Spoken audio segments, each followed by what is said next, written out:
इतिहास गवाह है कि जब राजा धर्म से भटक जाता है, तब उसका साम्राज्य विनाश की ओर अग्रसर हो जाता है। कुरुवंश का अंधा राजा धृतराष्ट्र केवल नेत्रों से ही अंधा नहीं था, बल्कि अपने लालच और मोह में भी अंधा बन गया था। सत्ता की भूख, 100 पुत्रों का मोह और निजी इच्छाओं की पूर्ति ने उसे अधर्म की ओर ढकेल दिया। यही वो राजा था जिसने अपने क्षणिक सुख के लिए एक दासी से गुप्त मिलन किया। महल की ऊंची दीवारों के पीछे रची गई ये कथा केवल एक संबंध की नहीं, बल्कि उस अंधकार की दास्तां है जिसने पूरे कुरुवंश को विनाश की ओर ढकेल दिया। राजमहल की भव्यता के भीतर अनेक रहस्य दबे रहते थे, जिन्हें इतिहास ने कभी उजागर नहीं किया। धृतराष्ट्र जन्म से ही नेत्रहीन था।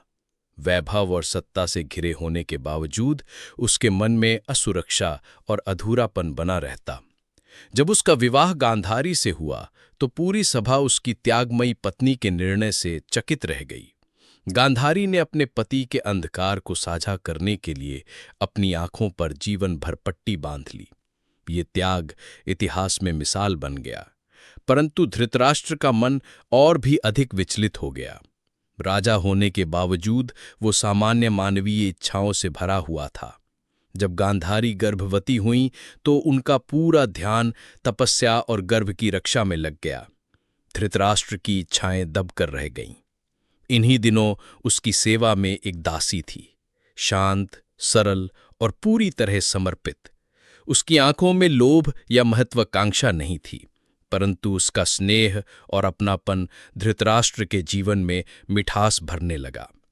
महल का सन्नाटा, दीपकों की लौ और रात की निस्तब्धता के बीच, दोनों के बीच एक अदृश्य बंधन बनने लगा। धृतराष्ट्र उसकी उपस्थिति में सुकून पाता, उसके हाथों को थामकर मानो अपने अंधकार में उजाला खोजता। धीरे धीरे सेवा का ये रिश्ता अपनापन और चाहत में बदल गया। दासी ने उसके मौन को समझा और धृतराष्ट्र ने उसकी निशब्द स्वीकृति को। ये संबंध गुप्त था, परंतु आत्मा से आत्मा का गहरा मिलन भी था। इसी मिलन से जन्म हुआ एक पुत्र का, युयुत्सु। महाभारत में उसका नाम दर्ज है, किंतु उसके जन्म की सच्चाई सब जानते थे। महल में रहते हुए भी वो स्वयं को भाइयों से भिन्न अनुभव करता। युयुत्सु की प्रवृत्ति कौरवों से अलग थी। उसमें धर्म और न्याय की ओर झुकाव था। जब सभा में अन्याय होता वो मौन नहीं रहता। इसी कारण दुर्योधन और अन्य कौरव भाई उससे ईर्ष्या रखते और कई बार उसका अपमान करते। परंतु युयुत्सु ने कभी धर्म का साथ नहीं छोड़ा। जब द्रौपदी का चीरहरण हुआ तब भी पूरी सभा मौन थी। भीष्म, द्रोण और कृपाचार्य जैसे महापुरुष भी चुप रहे।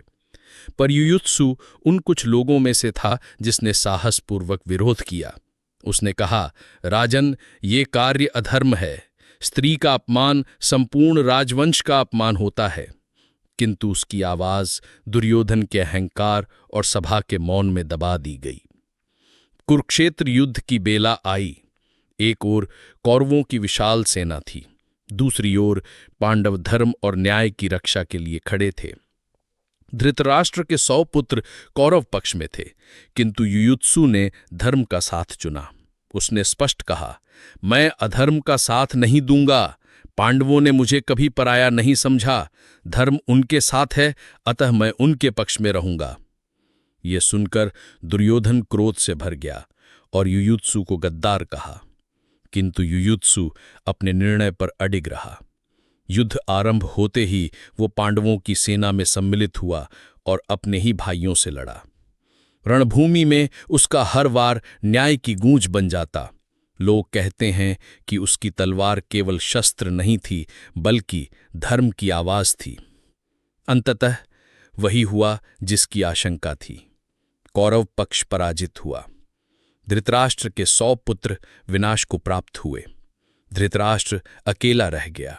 100 पुत्र होकर भी वो शून्यता और अंधकार में डूबा रहा। उसकी आंखों में जीवन भर का अंधकार और हृदय में पराजय का बोझ रह गया। परंतु इस कथा का सबसे बड़ा संदेश यही है, सत्ता और शक्ति नश्वर हैं, किंतु धर्म शाश्वत है। जिन रिश्तों को समाज तुच्छ समझता है वही कभी-कभी सबसे सच्चे सिद्ध होते हैं। धृतराष्ट्र और दासी का ये रहस्य हमें ये सिखाता है कि अधर्म चाहे जितना भी शक्तिशाली क्यों ना हो,